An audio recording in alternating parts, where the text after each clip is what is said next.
Good morning, everybody. Hey, welcome to Thursday. It's Jobs Day. We'll talk about that and more. Hey, when Dave joins us here in just a few moments. Before we get started, though, let's remember that in the world we live, there's a lot of things that you and I cannot control, but you do have the ability to control the amount of risk you have in your current portfolio. Give us a call at 863-382-0037 to walk through our core retirement analysis. That's 863-382-0037. Look forward to hearing from you soon. Dave's joining us up right now. 105.7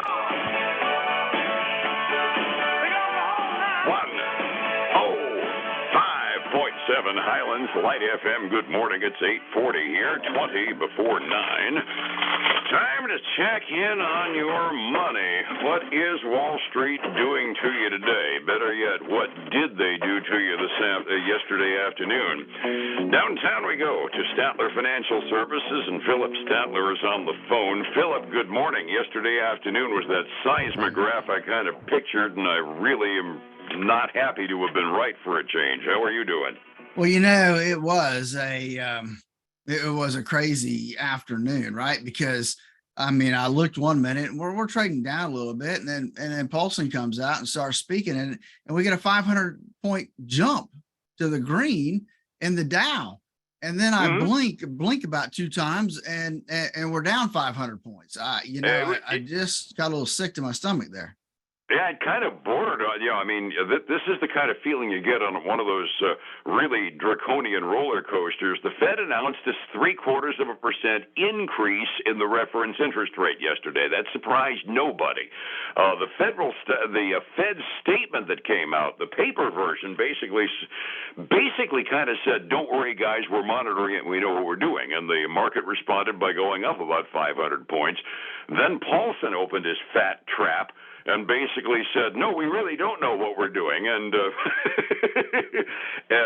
we went down by 1,000 points. Dow ended up down by 505 yesterday. Standard & Poor's was down by 96, and the NASDAQ was down by 366. You and I were talking before we went on the phone, before we went on the air.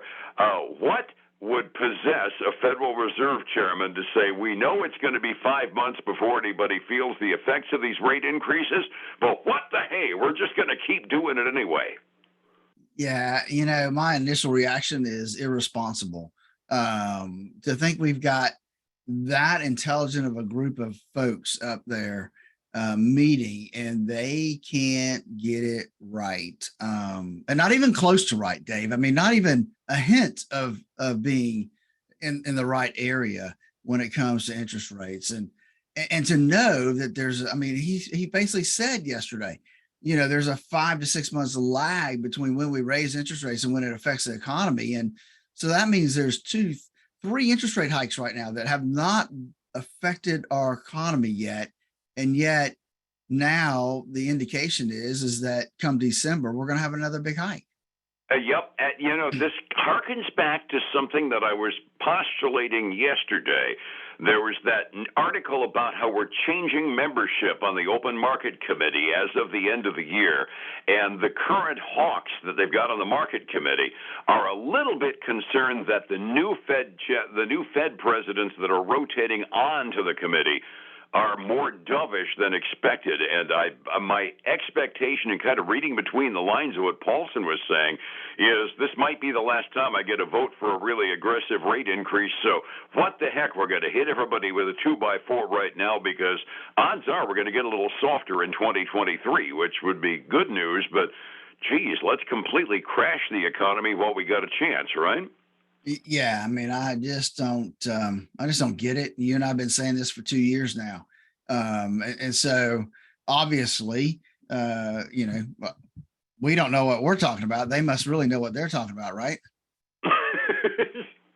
Either that or we're a lot smarter than we think we are.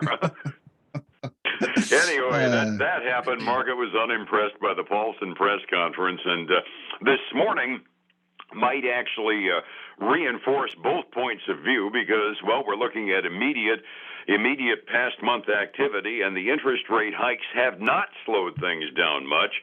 Trade balance came out this morning. We're up 11.6% last quarter in terms of our trade deficit, which basically means we're still spending money like drunken sailors in this country, but we're not buying it from our domestic manufacturers. We're importing it from overseas. That's one of those good news, bad news settings that's not going to be good news for what we need to have happen.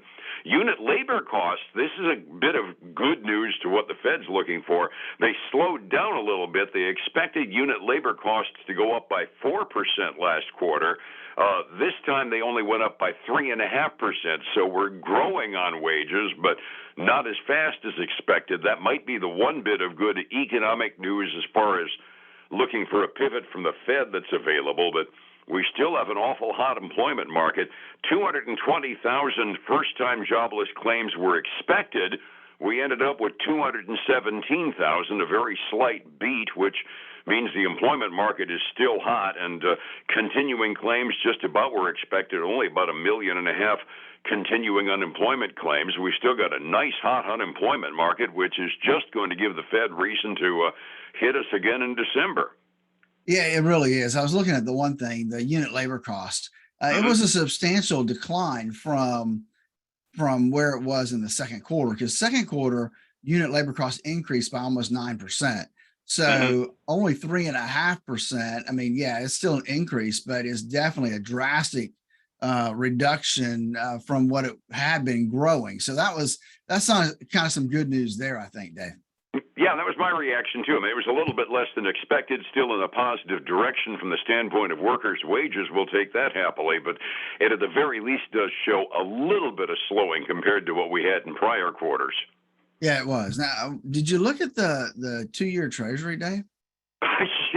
Dropped my false teeth when I looked at them. 2-year Treasury notes. You got current numbers, but I'm looking at 50 basis points. Let's see, as of a little while ago, it was looking like 50 basis points difference between the 2 and the 30-year, which just, we talk about inversions. This is the biggest inversion number I've seen yet.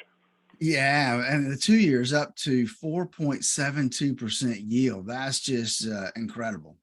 Criminy. My delayed quote has it at 4.6, so we've got a pretty distinct trend going up too, don't we? Yeah, we do. And we got the 10-year now at almost 4.2%. And if we're talking about interest rates, let's talk about the Bank of England. They also raised their interest rates 0.75%. Now, I think I saw somewhere where that's the highest increase they've had in I can't remember exactly how many years, but it was an astronomical number of years. 30 years was what I read, that a 0.75 point increase in the Bank of England. They haven't done it that much in 30 years. So, folks, if you're looking for a cheap place to borrow money, England's no better than us, right? Exactly. And so we continue to see that interest rates going up really worldwide. Absolutely. And given the fact that England is really concerned about getting into a really deep depression right now, or a recession right now, I'm surprised the Bank of England is following our lead, but at the very least, some uniform increases across the world economy. It's kind of like, the argument that Biden was making a while ago at fixing corporate income tax rates. Sometimes making sure that people can run, but there's no place to hide does have some advantages. So backhandedly, I guess I'm glad they're following our lead. Yeah, I think that, ultimately we got to get inflation under control worldwide. I mean, it's not just a United States problem, right? It's a world problem right now. And we got to get it under control across the world. Yeah, and our friends in the European community have a worse inflation problem than we do. I've got to give the administration's closing pitches during the election at least that much credit. They're right. It's not as bad here as it is overseas, but that's not exactly a lot of comfort when we're looking at gas prices and grocery prices the way they are. Exactly. Just because you're comparing it over there doesn't make it any better over here. I always worry about a politician that makes his pitch saying, hey, it could be worse. We could be there. Much better to just make it better here. While we're talking about things going on, I found a tidbit that that Apple is right now the most valuable company in the world. I think, at the very least, in the nation. But the interesting part is comparing it to its tech peers. It's worth more than the next three biggest tech companies combined, because the tech market has slowed down so much. I've always kind of made fun about eBay being the dinosaur of the tech world. They also may be the only one that can figure out how to make any money these days, huh? Well, at least for the last quarter, right? So they reported better than expected results for this last quarter, boosted by sales of refurbished goods, right? People are looking for anything, even if they're refurbished, and trying to find a good deal on whatever they can find out there right now. So eBay's benefiting from that right now, up 4.8%. So some good news from them. If we continue kind of on that line, Dave, of online, Etsy also reported, and they reported better than expected earnings and revenue. And I can kind of see that, right? Because it's the mom who makes stuff at her kitchen table who puts it out there for sale. So people are trying to find any way they can to get an extra stream of income. So, man, if you're a crafty person and you can get out there and put it on Etsy, you're able to bring in a little extra money. So I kind of see where they're benefiting from that. They're up almost 6.9% this morning. Cool. Niche marketing might very well be where we're at short term, isn't it? It is. I mean, it's people that are needing to supplement their regular wages and earnings. If they have that ability to sell something, places like Etsy are going to be the winners. And eBay does a lot of that too. There's a lot of people I've known that have got a really nice side income as kind of eBay marketers. So yeah, the under the table money never hurts, because, well, it's just between you and the company. And if you feel like giving it the money to the IRS, if you don't, it's your problem. Yeah, that's they're starting to slap that hole closed, though. They're watching it. I know that. But it is gray market money at the moment, and that's obviously attractive when things get tight. All right, so the other thing we have now, we got a slew of earnings that have come out. I'll hit some of the high points. Restaurant brands, that's Burger King, Tim Hortons, Popeyes, those guys. They did better than expected. This number really popped out at me. Same restaurant sales jumped 14%, well above the 8.3 that was expected. So that was some good news there. I'm trying to figure out where they went there. So they are trading right now up about 2.8%. Cool. You're giving me good news this morning. I thought you were I got some humor after yesterday. I'm trying to help you out here before we hit the losers of the day, right? So Under Armour, we talked about them a lot off and on. They did better than expected as well. They've been cutting. They did cut their full year forecast though because of the strong dollar. Still, they're getting a nice bump up 5.6%. Let me just give you one of the big losers, Peloton. Uh-oh. They just been having issues for a while now, since the hot demand during COVID. They missed. They had a larger than expected loss for the quarter. Revenue missed as well. Gave weaker than expected guidance. They just can't win. Down 16% this morning. Ouch. Yeah. Moderna's one. Selling used ones on eBay. I know. Hey, Moderna's one that I didn't really see this one coming, but they missed on earnings. They missed by almost 50 to 70 cents a share there, depending on how you calculate it.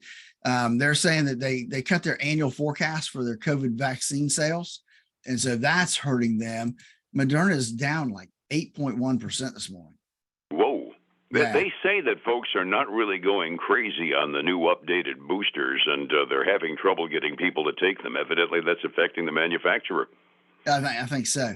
So I don't want to run out of time. I want to give you the big loser anyway before we get cut off here. So the big loser, my big loser for the day, Dave. Yes. Roku. My Lord, what happened? Well, they had a good quarter. Don't get me wrong. They had better than expected revenue and a larger than expected active accounts. Those are all good metrics for them. but they came out and gave their guidance for the quarter. And they expect ad revenue and device sales, the little boxes, to fall during this current quarter. And so they're falling like a rock as well, down almost 21% this morning. Good heavens. Yeah, smart TVs are getting hard enough, are getting easy enough to get these days, and with Samsung and Google and all the rest doing it, that might very well be one of those pioneer industries in streaming that's not long for the world. Exactly. You got to stay cutting edge, and they may be losing their edge there. May very well. Resetting the table, big off day yesterday, all of it at the end of the day after the Paulson press conference, 45 minutes before we start this morning. Well, I'm afraid to ask, what's happening? Dave, I can't find anything green except for the VIX, so that gives you some indication, right? The Dow is down 0.7%. The S&P 500 down almost 1%. The NASDAQ 100 down almost 1.2%. And the worst one is the Russell 2000 down a little over 1.5% this morning. So no good news on the index fronts at all. The commodity side, we've got silver. Oh my goodness, they've dropped like a rock, down 3.6%. That's $18.88 an ounce. So they're well below that $19 again. Gold down 1.7%, back down, getting close to that 1620 number. And then crude oil down 1.4% to $88.74, which doesn't sound great, but it actually crossed over 90 yesterday during the day. Okay, I was going to say, it looks like it's close to where it was when we spoke yesterday morning, though. Overseas markets, I got no better news in the process. Asian room was off. Hong Kong ended the party they've had for the last couple of days. They were off a full 3% at the close this morning. Europe off between 0.75% and 1.5% across their major exchanges as well, halfway through their trading day. Don't get scared day by day. Have a plan for your retirement, and what we talk about won't scare you quite as much. How do I find you to get that plan, Phillip? You're absolutely right, Dave. It's putting together that plan that makes a difference. Give us a call. We've put together what we call our core retirement design, where we help you design the retirement you always dreamed of. And it starts, folks, with what you can control, and that's how much risk you have in your portfolio. Give us a call, 863-382-0037, to make sure you don't have too much or not enough in your portfolio. And then join us this weekend for the Statler Financial Radio Show, 6 a.m. on Saturday, 10 a.m. Sunday morning on Highlands News Talk 730, 95.3 FM. And back here every weekday morning on Light FM together. Phillip, thank you so much. We'll see you. All right, man. Talk to you tomorrow. Thank you much. It's 105.7 Light FM and Statler Financial Services. Phillip Statler. Hey, folks, again, I want to thank you for joining us today. I know it's been a rough week on the markets. That's, again, why we developed that core retirement design, to help you design that retirement to take out some of those ups and downs, especially the big swings in the market. Give us a call, 863-382-0037. Until tomorrow, have a great day.